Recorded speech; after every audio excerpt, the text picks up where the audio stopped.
muchas de las cosas que vamos a decir en osteomielitis se repiten en artritis séptica en las cuestiones referentes a la etiología, por ejemplo. La osteomielitis es una inflamación del hueso causada por una infección, sea bacteriana, por hongos, parásitos o micobacterias. Generalmente afecta principalmente a niños, a uno de 5.000 niños, a uno de 1.000 recién nacidos, ojo con estas frecuencias. Más frecuente en lactantes y en menores de 5 años, donde se ve el 50% de los casos, los varones más que las mujeres a 3:1. Y esto es importante, el estafilococo aureus en el 75-80% de los casos, y es más frecuente en huesos largos. Como se ha dicho, dentro de la etiología tenemos al estafilococo aureus, que es el número 1, que es lo más importante que deben saber en la osteomielitis es esto. Y en la artritis séptica, como van a ver, se repite el mismo germen. Este germen es el más frecuente. En segunda situación está el Streptococcus del grupo B, el Haemophilus influenza, la Pseudomonas, la Salmonella, Brucella, etc. También se pueden encontrar en estos casos de infecciones óseas. Se pueden clasificar en 3 grupos y la clase está dirigida esencialmente para ver osteomielitis hematógena aguda y posteriormente su consecución, que es la osteomielitis crónica. Según su patogenia se divide en hematógena aguda, contigua infección e inoculación directa del germen. Según su etiología puede producir pus o pueden haber osteomielitis que no produzcan pus. Según su evolución tenemos las agudas, menores de 15 días, la subaguda de 15 a 20 y la crónica mayores de 20. Esto con respecto a la osteomielitis aguda no significa que son diferentes osteomielitis, sino que es la misma, que la reconocemos en el episodio agudo, a la otra la reconocemos en el episodio crónico, y nos vamos a dar cuenta por las manifestaciones probablemente clínicas y radiológicas en qué situación se encuentra la osteomielitis. Esta clasificación de Czerny-Madej es para la osteomielitis crónica y la hace la clasificación con respecto al lugar donde está afectando al hueso, ¿no? Ya está planteado que es una osteomielitis crónica.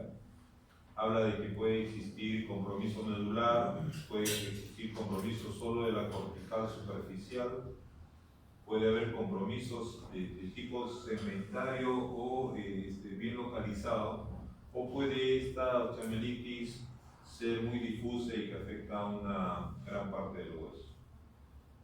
El tipo más frecuente de la osteomielitis aguda, como hemos dicho, viene como consecuencia de una infección previa. O sea, debe haber una infección previa en el individuo para que ocurra esta osteomielitis. Es más frecuente en niños de 5 años, los gérmenes llegan bien hematógenos. Vamos a ver la fisiopatología de esto. Se forman focos primarios, principalmente metafisiarios, después lo vamos a ver claramente. La etiología depende de la edad, pero nuevamente repetimos hasta el cansancio. El germen causal más frecuente es el estafilococo aureus. Los factores importantes son malnutrición, inmunodepresión y enfermedad crónica. Este es la patogenia. Acá estamos viendo un hueso largo, estamos en la zona metafisiaria, acá está la epífisis. Y se nota ahí que las arterias vienen sin tortuosidades hasta ingresar a la zona metafisiaria, donde las arterias tienen muchas tortuosidades, como si fueran los ríos de la selva. Entonces, en esta circulación, en la parte central de la circulación hay un flujo constante, mientras que en los recovecos que hace el río, que hacen esas arterias tortuosas, existen ciertas especies de remolinos pequeños donde hay identificación de la corriente. Entonces, si asumimos de que el germen está entrando hacia la vía hematógena y está discurriendo por el torrente sanguíneo, aprovecha esta lentitud de la circulación a nivel de estos pequeños remolinos que hay en estos ríos o en estos estancamientos de la circulación para quedarse la bacteria y aprovechar la debilidad que tiene el cuerpo a este nivel y colonizar la parte ósea, atravesar las arterias y meterse ya en el hueso. Porque además existe lo que está mostrado aquí en el slide, que dice que hay una disminución de la fagocitosis a este nivel, lo cual los gérmenes que vienen por la circulación aprovechan esta situación para quedarse ahí. Aquí en la imagen se ve que se ha formado un absceso, aquí hay pus, que ha hecho una fístula ósea y está tratando de salir al exterior. ¿Qué con respecto a las bacterias? Una vez que ya tenemos la bacteria localizada en el hueso, ocurre esta situación. La bacteria se pega al hueso y produce lo que llamamos colonización primaria. Una vez que se ha adherido al hueso, la bacteria comienza a proliferar, como se ve en los esquemas, hasta hacerse como de tipo vegetativo. A esta zona que está pegadita al hueso se conoce como las bacterias en parte sésile. O sea, no son movibles, están pegaditas. En cambio, a las que están aquí en esta como vellosidades que se producen, que en realidad se llama biofilm o biocapa, estas bacterias que están aquí tienen la posibilidad de tener una actividad energética muy rápida. Vamos a ver en la siguiente. Aquellas bacterias que se encuentran pegaditas a la superficie del hueso, las que son sésiles, tienen un estado metabólico muy lento, casi nulo. O sea, son demasiado lentas en su metabolismo, de tal manera que ellas, para producir hijas, se demoran mucho. En cambio, aquellas que están en la parte externa, aquí ven el puntero en esta parte externa, tienen una rápida multiplicación, tienen una actividad energética muy rápida, lo cual lleva a que estas bacterias que tienen muy rápida multiplicación sean más susceptibles a los antibióticos que aquellas que se encuentran en la parte sésil. O sea, aquellas bacterias que se multiplican muy lentamente, aquellas bacterias que tienen un estado metabólico muy lento, son resistentes a los antibióticos. Como dice aquí en el esquema, las bacterias que viven en el interior del glicocálix, en la parte sésil, sufren una modificación fenotípica y su estado de inactividad energética, pudiera decir de hipoactividad energética, las hace más resistentes a los antibióticos. Bien, esto es con respecto a lo que ocurre una vez que el germen ya se ha localizado en el hueso. Aquí estamos viendo que se forma un absceso de tipo metafisiario. Aquí vemos el absceso metafisiario y posteriormente la presión que lleva a la producción de la pus que ocurre aquí va a formar una fístula, que es este conducto dentro del hueso que trata de salir al exterior. Como el periósteo en los niños es sumamente grueso, no lo puede atravesar la pus y se forma, y la pus comienza a disecar el periósteo, formando colección entre el hueso y el periósteo. Perdón, estoy en clase, por favor, puede llamarme en hora y media, gracias. Bien, entonces comienza a disecar el periósteo y esto se produce una especie de acumulación de pus ahí y lo que se conoce como absceso subperióstico. Una pena que no se vea claramente por los colores, está pintado de amarillo, por eso no se nota claro. Este es el absceso subperióstico. Pero al tratar de todas maneras la pus de abandonar el hueso, va a formar diferentes tractos fistulosos, de tal manera que puede producirse el aislamiento del hueso, como se nota aquí en esta imagen. Aquí en esta imagen se nota un pedazo de hueso aislado, lo que se conoce como secuestro. Entonces miren los términos que tenemos en la osteomielitis crónica, porque este ya es el estado de cronicidad. Aquí estamos en episodio agudo. Una vez que ya tenemos el absceso subperióstico, ya estamos entrando en cronicidad y estas imágenes ya son de la osteomielitis crónica. No podemos hacer una diferenciación clara entre una osteomielitis aguda porque solo es cuestión de tiempo. Es la misma osteomielitis que está llegando a ser crónica. Estas ya son imágenes de cronicidad, la presencia del secuestro, la presencia del absceso subperióstico, pero el hueso no se queda tranquilo, no se nota muy claramente aquí, y forma el periósteo, que es formador de hueso, forma hueso nuevo, y ese hueso nuevo se llama involucro. Aquí lo vemos en este cuadrito de acá.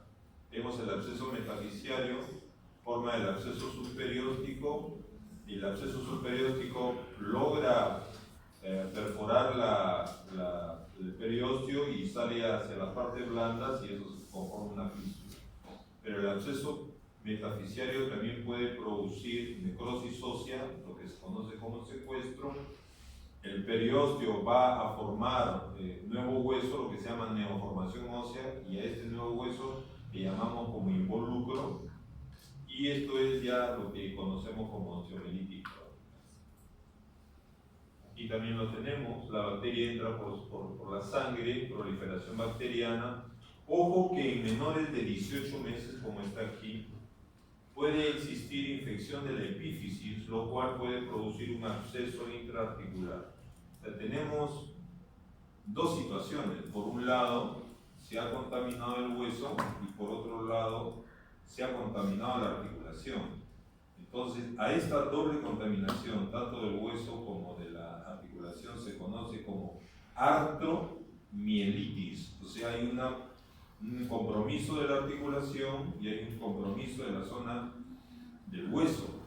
A esto ocurre en esta época característica, en niños menores de 18 meses.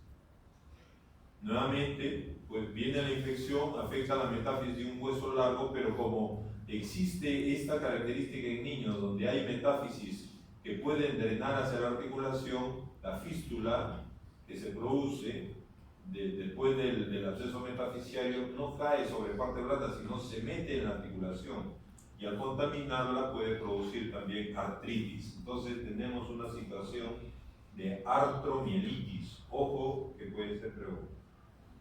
Ocurre absceso metafisiario, aumento de la presión intramedular y se producen las características de secuestro, que viene a ser un pedazo de hueso aislado, el involucro, que es hueso neoformado, que trata de tapar lo que el organismo cree que está mal, ¿no? Y esto ya es la osteomielitis. Las principales localizaciones de la osteomielitis hematógena aguda son la metáfisis distal del fémur. Hay que recordarlo como cercana a la rodilla, ¿no? Yo tengo las dos principales, están cercanas a la rodilla. La epífisis distal del fémur y la epífisis proximal de la tibia. Muy fácil para recordar las dos primeras. Y para la tercera es la epífisis proximal del fémur, o sea, ya en la cadera, la epífisis proximal del húmero, en la zona del hombro, y la metáfisis distal del radio. Esas son las principales localizaciones del hematógeno agudo. La etiología depende de la edad, pero repetimos nuevamente que el estafilococo aureus se encuentra en todos los grupos etarios y en todos es más frecuente, ¿no? Y es posible que yo pueda tener un niño de 2 a 5 años y que debo pensar también que puede existir una osteomielitis por Haemophilus influenza o uno por Streptococcus pyogenes, pero de todas maneras, a pesar de que es más frecuente que en otros grupos, yo debo siempre pensar que la primera posibilidad que tengo de germen causal es del estafilococo aureus. No olvidar que en lactantes, en recién nacidos, puedo tener infecciones por cándida, por dos situaciones, porque a veces nacen un poco inmunodeprimidos, y por otro lado, en aquellos partos donde existe, el niño atraviesa el canal del parto, pueden contaminarse en este proceso. La Neisseria gonorrea en personas ya mayores, en adolescentes, aquí lo han puesto como niños mayores de 5 años en general, principalmente por el despertar sexual. Actualmente ya no es mucha la frecuencia que existía en los años pasados, pero no estamos hablando de que despierta este niño a los 5 años, no, sino acá está hablando en forma general de niños mayores de 5 años, ya en los adolescentes. Aquí hay situaciones especiales, ¿no? Que para recalcar nuevamente, los adolescentes no significa que la neisseria gonorrea es la primera causa, no, lo que estamos diciendo es que hay que tenerlos en cuenta, ojo con eso. Anemia de células falciformes, salmonella, niño inmunodeficiente, hay que pensar también en hongos, parásitos y micobacterias, y en los diabéticos y drogadictos en pseudomonas. El diagnóstico de la osteomielitis aguda lo hacemos en base a las manifestaciones clínicas. Tenemos que ver en cuestiones del diagnóstico microbiológico directo y podemos también imágenes y alteraciones hematológicas y bioquímicas. Vamos a ver en qué porcentaje participan cada una de ellas. Hay un antecedente de foco séptico, un cuadro febril. Generalmente los niños lo que es bastante frecuente son las infecciones de oído. Son bastante frecuentes que causen osteomielitis al final. Dolor localizado, si los niños son ya más grandecitos pueden localizar, pero si el niño está pequeñito, lo único que va a manifestar es irritabilidad. Tumor, rubor, disminución de la movilidad, acá lo vamos a ver mejor.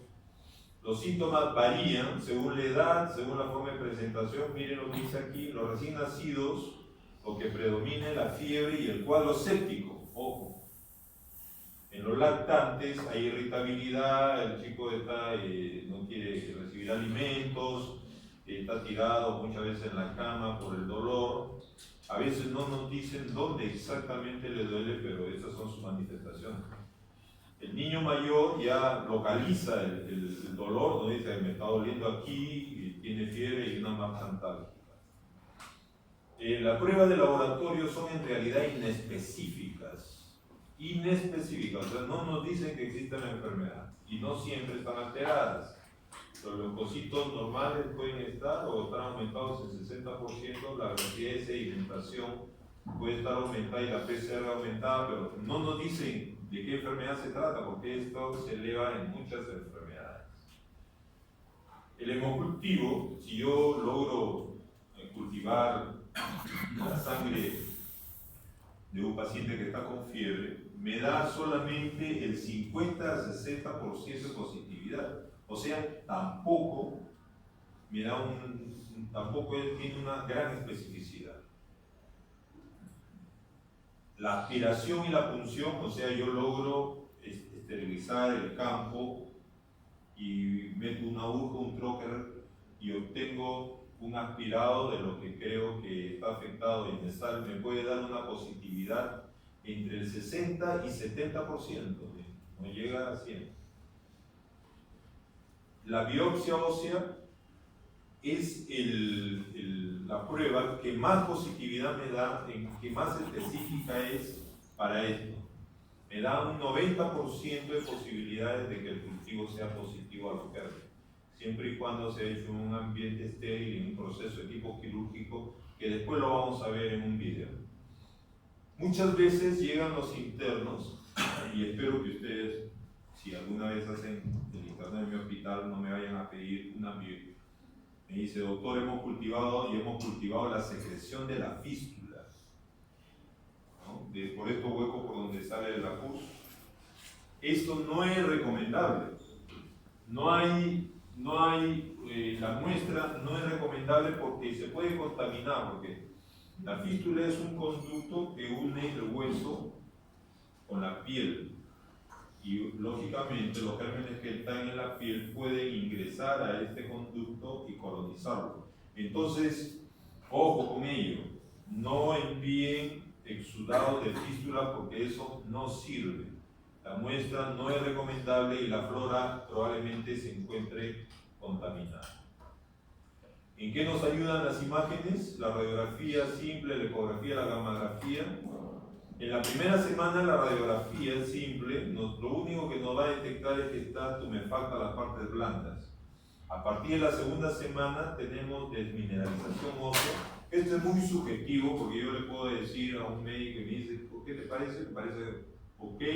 Viene el otro y dice, me parece que está un poquito disminuida la calidad ósea. El otro dice, no, está fabulosa.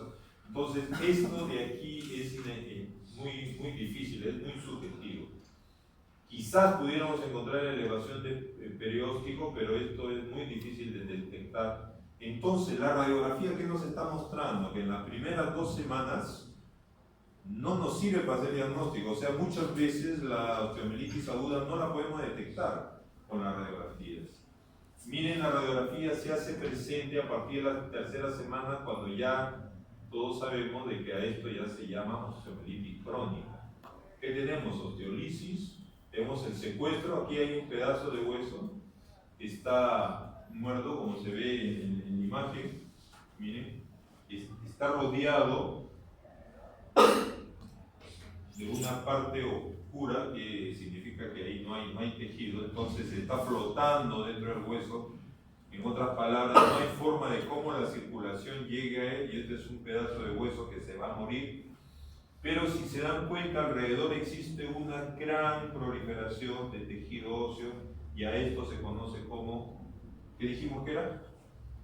Involucro, que es el hueso nuevo, ¿verdad? A eso se llama como involucro. Aquí se nota la destrucción a nivel de la falange.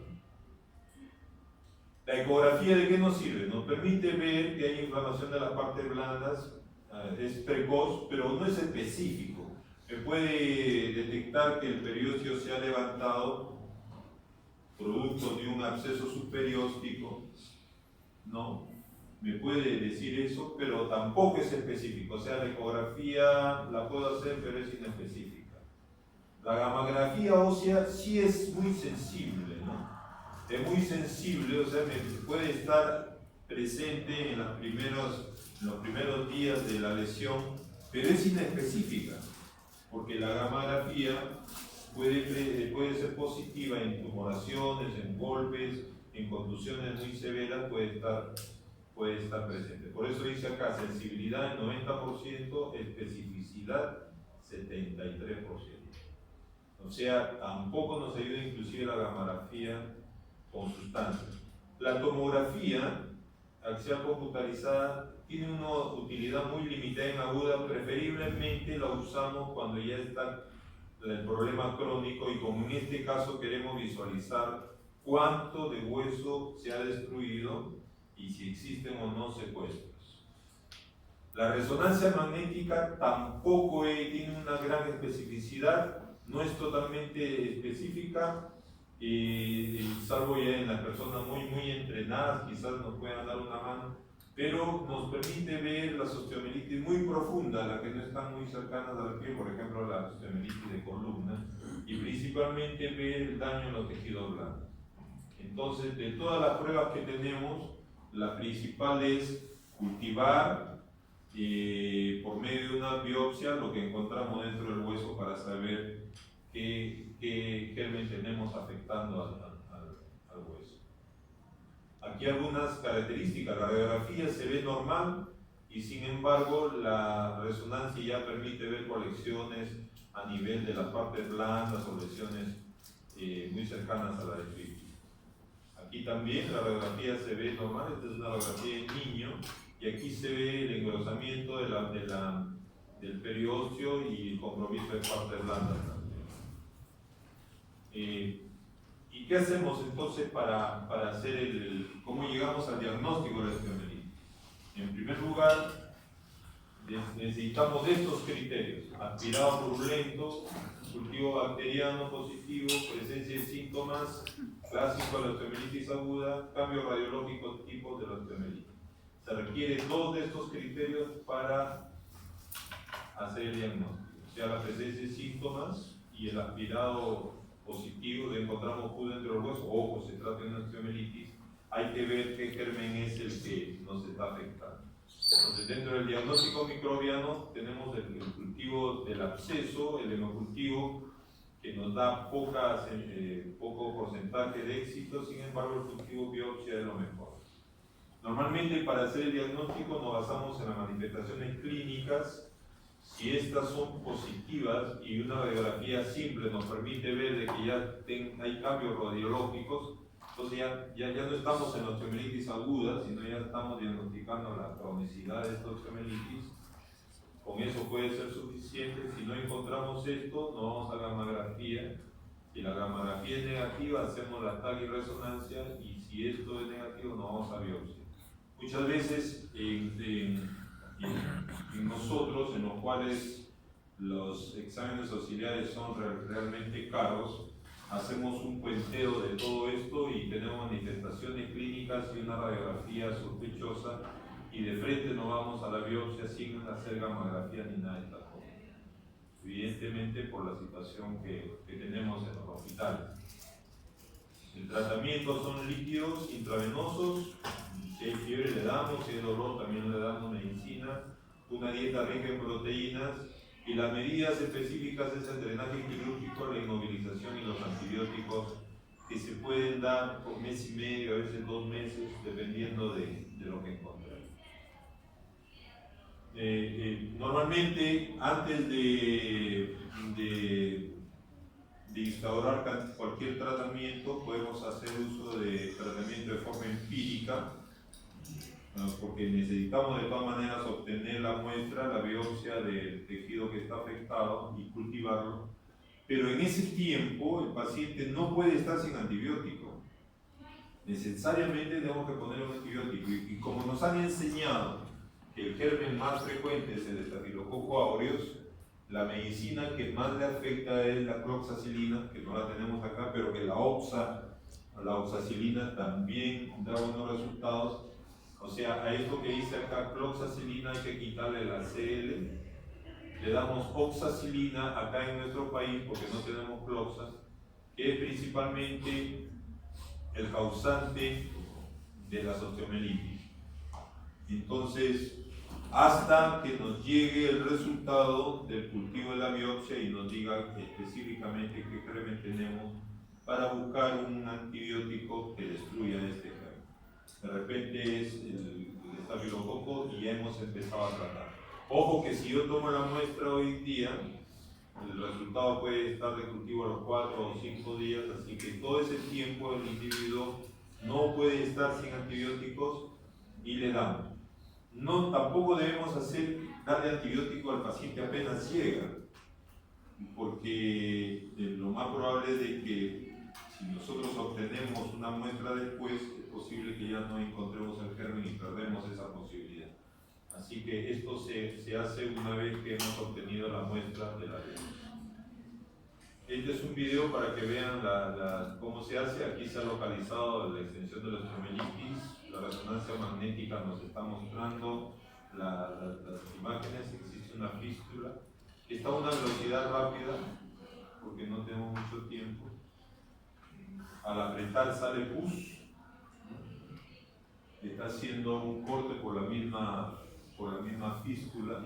Está entrando. Y lo que está haciendo con el cincel ahí es una ventana. Localiza la secreción purulenta que sale del hueso. Vamos a sacar ese fragmento de hueso y lo vamos a enviar a cultivar, ¿no? Para ver qué germen tenemos. Una vez que hemos abierto la ventana, lavamos con abundante cloruro y con la cureta cureteamos tratando de retirar lo que queremos a la mano. Estas esponjas son esponjas biodegradables con antibióticos.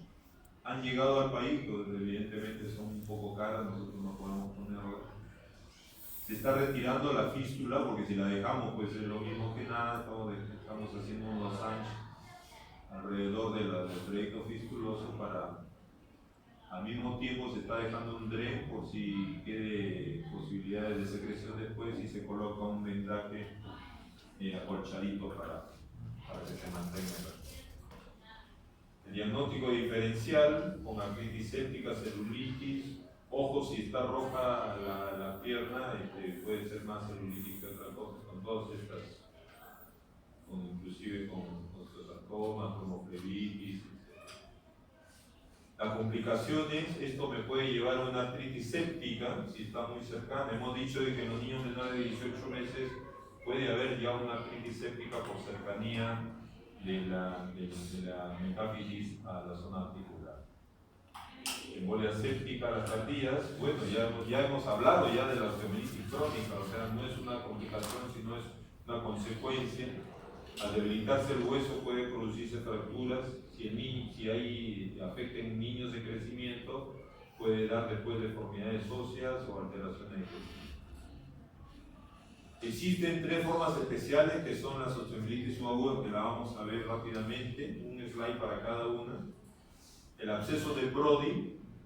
Estas osteomielitis que vamos a ver ahorita son osteomielitis también en donde el germen más frecuente es el Staphylococcus aureus y lo más probable es que estos gérmenes sean gérmenes atenuados, que tengan una virulencia, que tengan poca virulencia.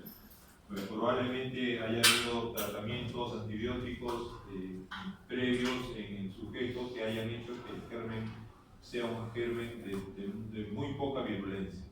Entonces tenemos que el Staphylococcus aureus afecta casi al 50% de los casos, también metáfisis de huesos largos y principalmente en miembros inferiores. El dolor es característicamente intermitente, puede haber dolores que se presentan y hay momentos en los cuales no, pero que afecta principalmente en la noche. Entonces, esto es importante, son dolores de tipo neurálgico.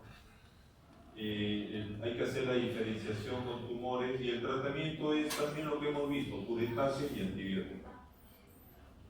La osteomielitis esclerosante de Garrett, ven aquí el peroné cómo está esclerosado, no es un hueso no tiene la forma habitual, tiene una osteomielitis acá de Garrett. El hueso se nota esclerosado, ancho y deforme, una condensación difusa. Tiene las manifestaciones clínicas, un dolor de tipo neurálgico, y lo que hay que hacer en el tratamiento es exéresis. Bueno, en este caso, como es peroné, es relativamente simple, ¿no? Se abre el periósteo, se retira todo el hueso y todo el hueso afectado, porque como el peroné nos ayuda. Yo digo muchas veces que el peroné es como el rey de Inglaterra, ¿no? La dueña ahí es la reina y el rey estaba acostadito para hacer los seguidos, pero la poderosa en Inglaterra es la reina. Y bueno, muchas cosas las mujeres siempre son. Y la osteomielitis osteoperiostitis albuminosa de Ollier es esto que se ve acá, ¿no? Que está encima de la calota, viene a ser un absceso superióstico, ¿no? Se ha levantado el periósteo y hay supuración entre el periósteo y el hueso, y a eso le llamamos osteomielitis albuminosa de Ollier. Esto principalmente no lo vemos los traumatólogos, lo ven los que hacen neurocirugía.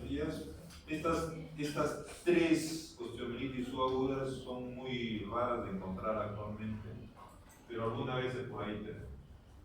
Bien, hasta ahí con las osteomielitis. Pasamos a artritis séptica. La artritis séptica es la inflamación de la articulación causada por microorganismos biógenos que provoca reacción inflamatoria, supuración y destrucción articular. Aquí sí es importante tener en cuenta la artritis séptica. Esto sí quisiera que ustedes lo aprendan. Pues si han ido a sus sedes y probablemente, no sé si, no, creo que no lo dije en la primera clase, el traumatólogo tiene pocas emergencias. Tenemos la emergencia, el síndrome compartimental es una emergencia por nosotros. Tenemos que darle tratamiento de inmediato, lo más inmediatamente posible. Si no, podemos aparecer en televisión y en otro lugar.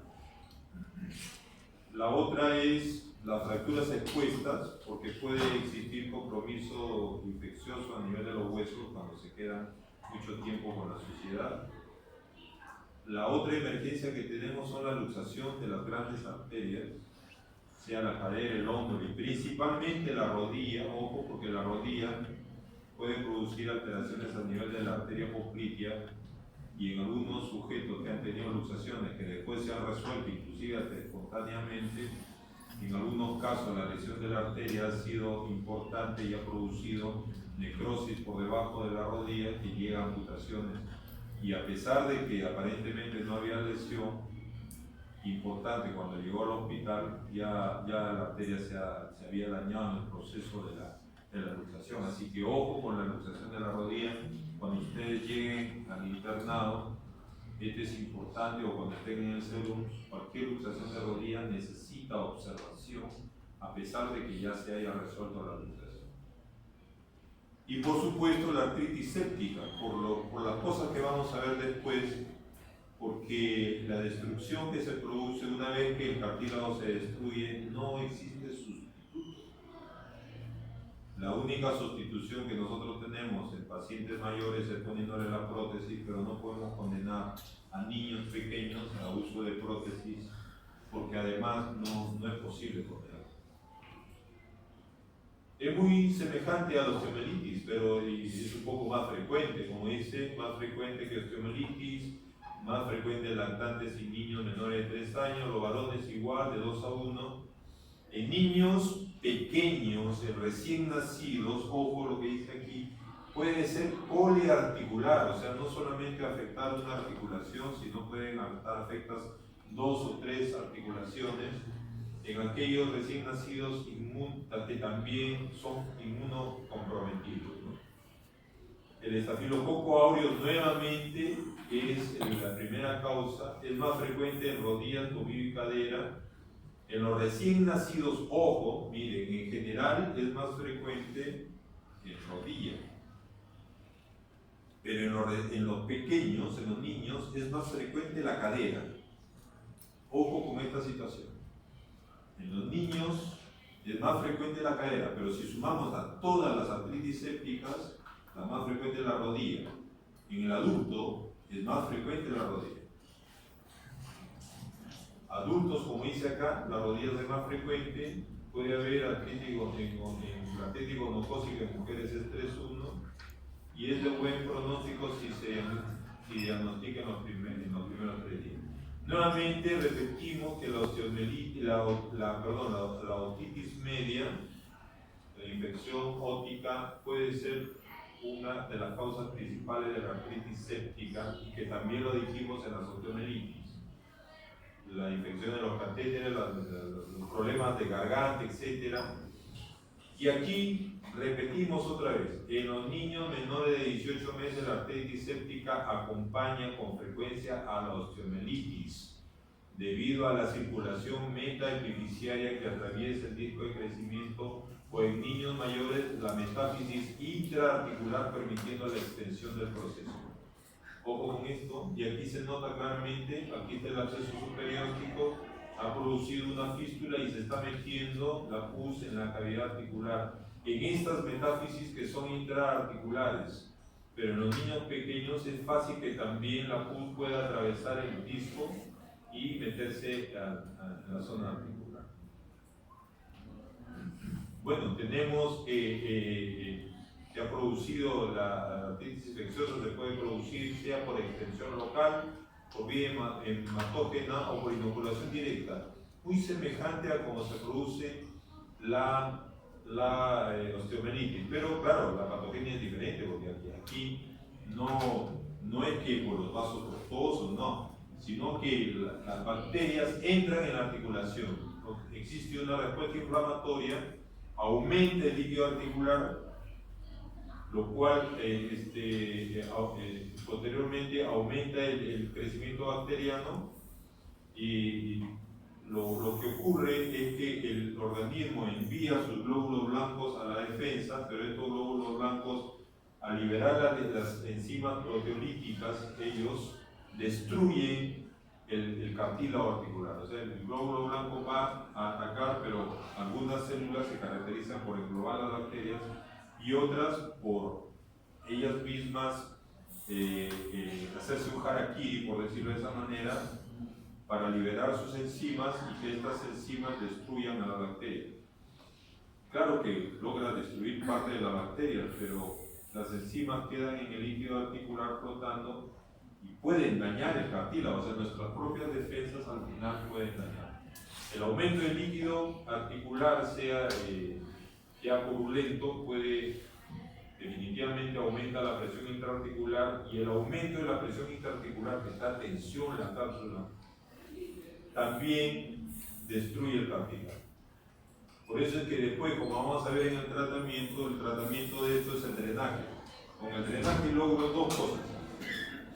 Logro evacuar y disminuir la presión del líquido articular, y en segundo lugar lo que hago es liberar las enzimas que han caído en la articulación y limpio para que estas enzimas no dañen el cartílago. Aquí se ven los pasos sucesivos, miren, aquí recién empezó el proceso, las bacterias ya están dañando el cartílago, acá ha destruido todo el cartílago y en esta ya no tenemos cartílagos, hueso con hueso van a tocarse.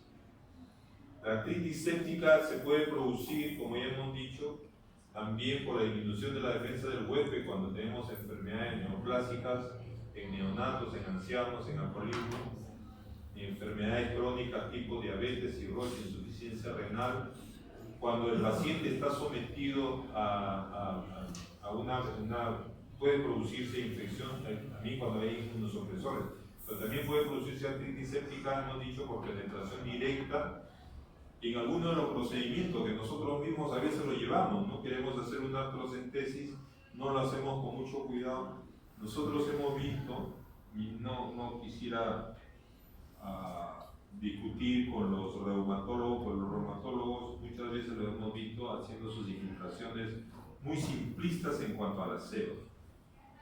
En cambio, si ven a los traumatólogos son muy exhaustivos cuando quieren hacer alguno de estos procedimientos.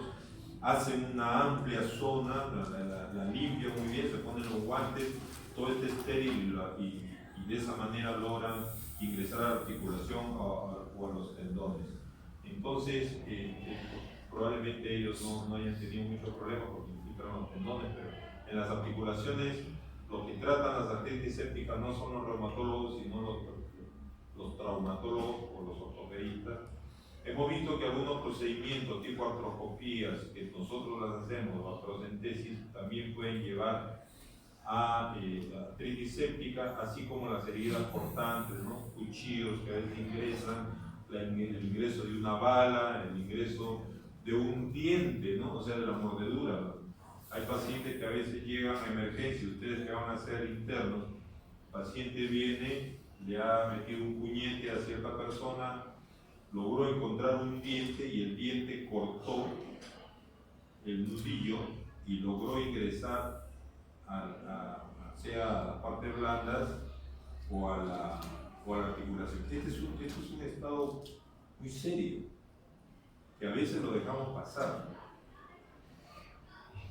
Dicen que la boca del hombre, del ser humano, es más contaminada que la del perro inclusive. Así que los gérmenes que se encuentran en la boca del ser humano son muy agresivos. Yo le tengo un temor tremendo y el que alguna vez ya tiene cierta experiencia a cualquiera de estas situaciones. O sea, si yo encuentro una herida por mordedura humana o en este proceso de la lucha ha llegado a un diente y le ha abierto cualquier parte, una articulación, este es un estado donde necesitas inclusive darle hasta 2 antibióticos y mantenerlos en observación. Ojo con ello. Y también puede producirse por enfermedades articulares previas o por trauma articular. Como se ha dicho, la localización más importante en general es en la rodilla, pero hemos dicho también que en niños pequeños la localización más importante es en la cadera. Posteriormente tobillo, codo, hombro, muñeca. Se repite el cuadro. El germen más común es el Staphylococcus aureus. También podemos pensar en cándida, podemos pensar en Haemophilus influenzae en niños de 2 meses a 5 años. Es un cuadro exactamente igual que el que hemos visto en osteomielitis porque los gérmenes se repiten, así que no lo vamos a repetir también. El diagnóstico lo hacemos por cuadro clínico. Vamos a ver en qué contribuyen las pruebas de laboratorio, los diagnósticos por imágenes y la artrocentesis. Aquí tenemos en el cuadro clínico manifestaciones sistémicas y locales. En las manifestaciones sistémicas tenemos la apatía, tenemos irritabilidad, falta de apetito, escalofríos, fiebre, y en las manifestaciones locales tenemos los síntomas del proceso inflamatorio, eritema, dolor, calor, tumefacción. Hay limitación de movimiento y hay posición antálgica. Esto es importante porque esto lo hace diferente a los estromelitis. El sujeto adopta una posición antálgica y esto es las posiciones antálgicas que tenemos. En la cadera hay flexión, reducción y rotación interna. Entonces el niñito lo lleva, uno quiere estirarlo y le produce mucho dolor. En la rodilla hay una flexión de 20 a 40 grados, en el tobillo está en equino de 10 a 20 grados y el codo en una flexión de 40 a 60 grados. En los niños pequeñitos, las manifestaciones que prevalecen son las de tipo séptico, ojo con ello. En los niños mayores y en los adultos ya se nota que él reconoce exactamente dónde le duele y nos indica el dolor. La prueba de laboratorio son inespecíficas, otra vez, no nos ayudan mucho. Podemos encontrar los leucocitos altos, podemos encontrar los leucocitos normales, no nos dice, puede haber una desviación izquierda en el 60% de los casos. El hemocultivo es positivo en la mitad, un poco más de la mitad de los casos. La velocidad de sedimentación junto con la PCR suelen estar aumentadas, pero tampoco son específicas. Nos dicen que hay un problema en el organismo, pero no nos dicen que se trata de una artritis séptica. La radiología nos da una sensibilidad del 90% y estos signos que están acá son sucesivos, por si acaso. No es que se presenten al mismo tiempo. Se presenta edema periarticular, muy difícil de detectar, es una cuestión subjetiva. Aumento del espacio articular, y esto se produce por derrame. En los niños pequeños lo vemos como si estuviera aumentado el espacio. No es el caso de aquí, porque ya se nota destrucción de la cabeza, pero en el niño pequeño la cadera, que normalmente se nota, es también subjetivo. La disminución del espacio articular, miren, disminución del espacio articular, ahora ya no lo vemos que está lejos, sino lo vemos más acercado, y esto se produce cuando ya existe condrólisis. Ahora, cuando ya existe condrólisis, ya no tenemos marcha atrás, ya la destrucción se hizo. Entonces, todas las manifestaciones que vienen después de la condrólisis ya son de una cuestión aguda donde ya hay de una cuestión crónica, perdón, de la artritis séptica, donde ya hay secuela. ¿Cuántos días han pasado para que ocurra esto? Solamente una semana. En una semana puede dañarse totalmente una articulación. La irregularidad del contorno articular, esto ya es muy tardío, y la destrucción progresiva de la articulación. Vamos a ver unas imágenes después. Los signos radiológicos son tardíos a partir del 10º al 14º día. Una vez dañado el cartílago, no se regenera. Aquí tenemos, por ejemplo, la desaparición ya casi del cartílago articular. Lo vemos de esta manera porque, ustedes dicen, ¿por qué es que cuando yo veo una radiografía veo que la articulación está acá y el otro está acá? ¿Por qué es que hay este espacio? Es que ese espacio no es que esté vacío. Bueno, en los niños obviamente porque la osificación demora y todo puede ser todavía hueso en cartílago. Pero cuando ya es adulto existe este espacio porque existe un pedazo que es cartílago a un lado y existe la puntita de la articulación en el otro lado, en otra epífisis. Entonces ese espacio, si se va achicando, es porque cada vez el cartílago es más pequeñito. Entonces en esta radiografía se nota que está muy junta la cabeza, lo cual significa que hay destrucción del cartílago. Acá ya casi no hay luz y acá se ha pegado totalmente bien el espacio articular. Todo esto en 8 meses se ha destruido totalmente la cadera y ya no tiene posibilidad de movimiento. Y evidentemente eso no es bueno que se nos pase. ¿En qué nos ayuda la ecografía? La ecografía es importante en articulaciones profundas porque nos permite evaluar si es que la articulación está con líquido o no. Yo puedo tener una articulación llena de sangre, puedo tener una articulación llena de líquido sinovial por un proceso inflamatorio, pero también puedo tener una articulación llena por pus. Entonces, si yo tengo la duda entre las tres, debo asumir siempre el diagnóstico de peor pronóstico. Como a mí me enseñaron cuando había problemas de las apendicitis, nos decían, si crees que es apendicitis, ábrelo. Y si lo abro y no hay nada, bueno, lo vuelves a cerrar, pero de todas maneras es preferible pecar por exceso que por defecto. Entonces, en este caso, si yo tengo sintomatología y tengo adicionalmente una ecografía que me dice que la articulación está llena de líquidos, entonces debo asumir de que se trata de una cuestión de tipo patológico. La gamografía no es específica, puede ser útil en articulaciones profundas. Me pudiera dar algo parecido como la ecografía, así que si es muy costosa, prefiero la gamografía, la tomografía y la resonancia deben reservarse para casos de difícil ubicación, por ejemplo, sacroiliaca, la articulación púbica, etc. No nos ayuda mucho estas pruebas. Pero la parte más importante es la artrocentesis aquí, y es una cuestión que no cuesta, porque es un procedimiento que no cuesta mucho. Punzar la articulación y obtener esto. Miren, acá se ha punzado la rodilla y se ha obtenido un líquido purulento, es cremoso. Es muy simple, se pone anestesia en la zona donde se va a punzar, primero con una aguja pequeña y después con una aguja que puede ser 18, que es una aguja ya un poco más gruesa, aspirar.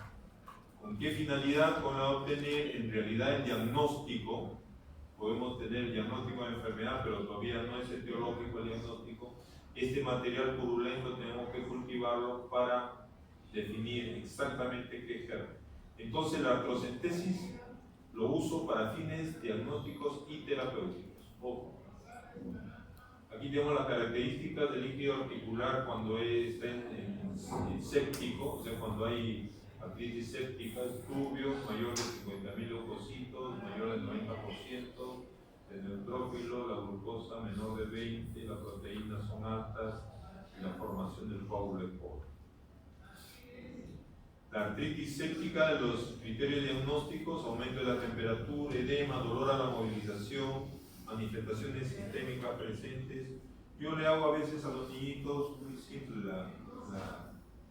una prueba que me parece que es importante a veces en los niñitos en los cuales tengo dudas que tienen dolor, manifestaciones, alguna posición arriba, a ver, párate y salta sobre la extremidad. No hay posibilidad de que teniendo artritis séptica pueda saltar sobre la. El diagnóstico debe hacerse precozmente. Ojo que esto es importante, tenemos solamente 3 días, quizás máximo 5 días para hacer el diagnóstico de artritis séptica y empezar un tratamiento adecuado.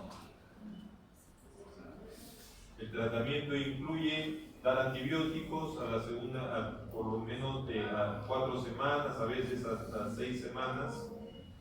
Drenaje del exudado purulento, sea por artrocentesis seriadas, o sea, yo puedo punzar hoy día, evacúo, puedo volver a punzar al día siguiente o a los 2 días si se llena, o hacer una técnica que vamos a ver ahorita, que es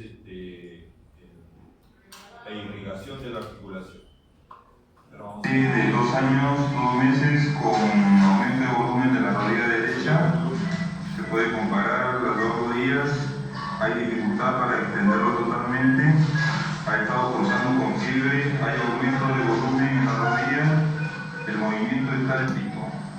Inicia la cirugía. Va a abordaje lateral. La rodilla chiquita, un cortecito pequeño es tremendo para la rodilla. Ahí estamos en la circulación.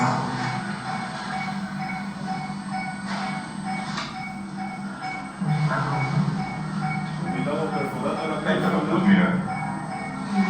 Está saliendo un líquido que no es anormal.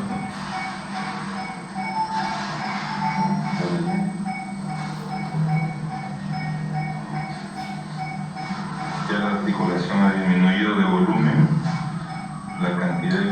sale.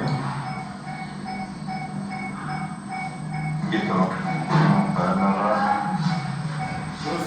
Estamos aplicando cloruro en el lavado.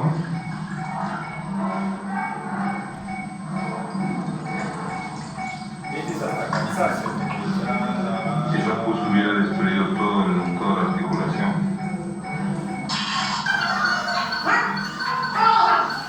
ese está a más velocidad. Se le colocó una irrigación. Ese es el tubo por donde va a entrar líquido, que es cloruro, y se le hace un desagüe donde ese líquido después va a salir. Siempre el desagüe, igual que el caño es chiquito, pero el desagüe más grande, siempre se usa una zona más grande para el desagüe. Se le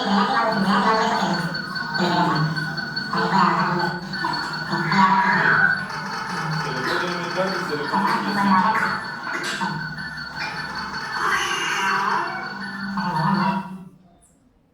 se le pone la férula ahí y se le deja, porque es un niñito que no va a colaborar, pues tienes un niñito que tiene 10 meses, un año, entonces pues se va a estar moviendo, se va a desarmar todo. Y esto es lo que hacíamos. Actualmente ya en los niños pequeños lo que hacemos son funciones a repetición y generalmente ya con artrocentesis seriada puede también mejorar. Entonces, este proceso quirúrgico se llama irrigación más drenaje. Por un lado entra el líquido, se gotea 10 gotas por decir, y el otro. ¿En qué momento lo retiramos? Cuando ya vemos que el contenido es más claro del líquido. Estos son los diagnósticos diferenciales. La sinovitis transitoria en niños. Nunca hacer el diagnóstico de sinovitis transitoria de cadera, porque esta es una situación que indica una cuestión inocua, muy leve. ¿Qué es lo que sucede? El niño se cae, irrita un poco la articulación reacciona produciendo más líquido y solamente tenemos un derrame no articular. Siempre tenemos que tener esto como descarte. Si yo entro e impulso una articulación de la cadera, que ahora que tenemos la mayor parte de los hospitales arco en C, que es muy fácil llegar hasta la cadera punzarla, y obtengo el líquido como si fuera parecido al Inca Kola, que es el amarillo citrino. Ese es un tipo normal de líquido, eso no es infección. La sinovitis hemorrágica, la sociomielitis aguda, la celulitis. Las complicaciones que me pueden alterar el disco de crecimiento, me pueden dar deformidades, acortamiento del miembro, artrosis, claro, cuando ya no la reconocemos a tiempo, rigidez articular, anquilosis, etc. La artritis de cadera puede complicarse con luxación, necrosis vascular, coxa magna, anquilosis. Factores más pronósticos, retardo en el inicio del tratamiento más de 5 días. La edad menor de 1 año también es un factor de más pronóstico, el niño no dice nada, solo se muestra irritable. Infección de la cadera y el hombro cuando son poliarticulares, osteomielitis concomitante, compromiso de mayor de 4 articulaciones, inmunodepresión o malnutrición. Ramírez Ramos, ¿y este problema de la pus en la cadera de cuánto tiempo lo tienes? Desde toda la vida. Desde los 11 años. Muy bien. Esta es una chica que vimos en el hospital, como lo hice, lo tiene 11 años, y la cantidad de pus que sale en la cadera, ¿no? Era una chica que ya tenía postrada 5 o 6 años en cama, la tenía tiradita ahí y salía pus. Estaba en una posición como si estuviera luxada, indudablemente que lo estaba. Entonces, ella le ingresamos a sala de operaciones y posteriormente la misma chica que ya está caminando, le limpiamos bien y le hicimos una corrección por debajo del fémur, configuración externa, que es lo que hacemos con cierta frecuencia, cuando es necesario. ha quedado con un acortamiento importante, como nota aquí se nota que es importante, pero ya está caminando después de 6 años que no había caminado. Miren la secuela tan seria, no se puede colocar prótesis acá porque indudablemente esté infectada, y esto, si se infecta una prótesis, es una cuestión muy, muy seria. Esta es otra chica de 15 años, miren la posición que adopta. Ella no está adoptando una posición de diva, por si acaso. Yo quiero ponerme así bacán, ¿no? Ella no puede extender la cadera, lo vamos a ver hoy. Tiene 15 años, es una secuela de una artritis séptica, tiene una anquilosis de cadera en flexión. Acá se le hizo toma ya en el acto operatorio. Aquí estamos doblando, flexionando la cadera del lado izquierdo, pero estamos evaluando la derecha. Ella no puede estar, esta maniobra de tomas es tú examinas en el lado contrario. Si la cadera no se levanta, como normalmente debe ser, entonces la cadera tiene una extensión de 0 grados. Si la cadera se levanta, entonces tiene una rigidez estática, una rigidez fija, y tú tienes que ver cuántos grados ha levantado con respecto a la cama. Puede ser 5 grados, puede ser 10 grados. Acá se detectó que era 70 grados. O sea, la cadera estaba fija en 70 grados, por eso es que ella se pone así, ¿no? Tira su colita para atrás y hace esto. Se vio también en esta prueba de que la rodilla no extendía totalmente y que estaba negativa en la extensión, ¿no? O sea, no puede llegar a 0 grados la rodilla. Entonces, esto cuando no llega a 0 grados, los ángulos, no sé si le explicaron en sus temas, en sus sedes, la posición del ser humano es esta. Esta es la posición neutra del ser humano. O sea, hay a veces confusión porque dice extensión 180. ¿Por qué dice 180? Porque forma un ángulo, una recta. No, la extensión es 0 grados. Si yo flexiono hasta 120, que es más o menos desde acá, 110, 90, 100, 120, y cuando yo quiero extender solamente llego ahí, entonces no estoy llegando a 0 grados. Todo esto que le falta llegar se llama negativo. Entonces yo llego a menos 40 grados, o sea, y yo ya hablo el mismo idioma y me puede entender el que está al otro lado del auditorio y me dice así, ya entiendo. Miren, aquí dice rodilla, extensión es menos 10 grados, o sea, le faltaba 10 grados para llegar a 0, porque la extensión normal de la rodilla es 0 grados.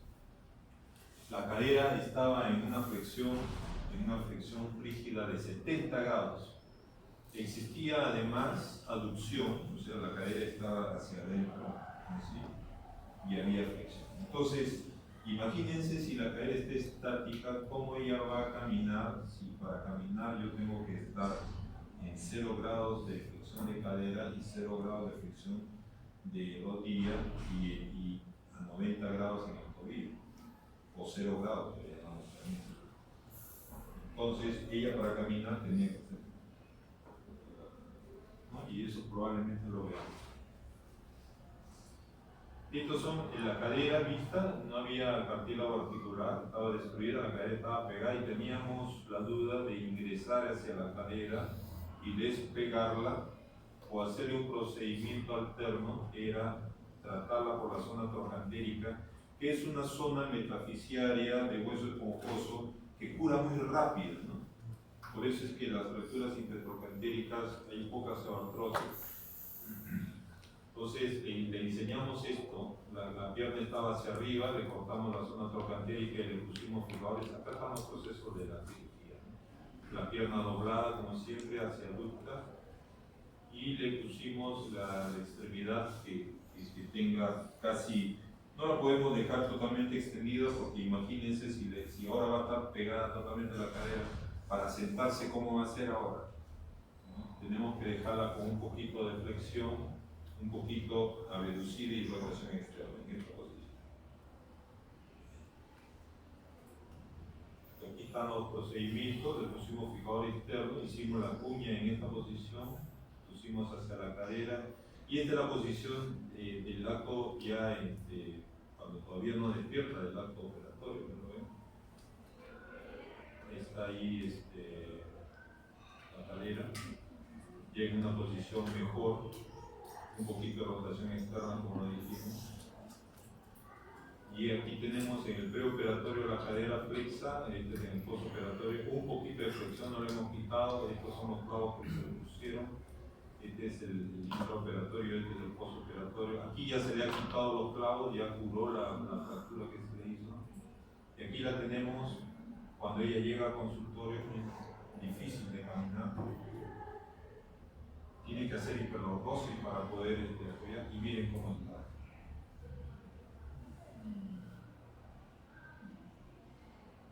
Lo bueno es que ella siempre positiva con su sonrisa. Vamos a ver cómo se sienta.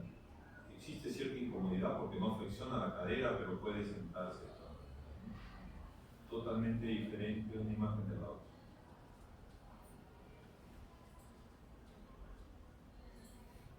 Bien, muy bien. ¿Alguna pregunta? Disculpen, pero bueno, están en el punto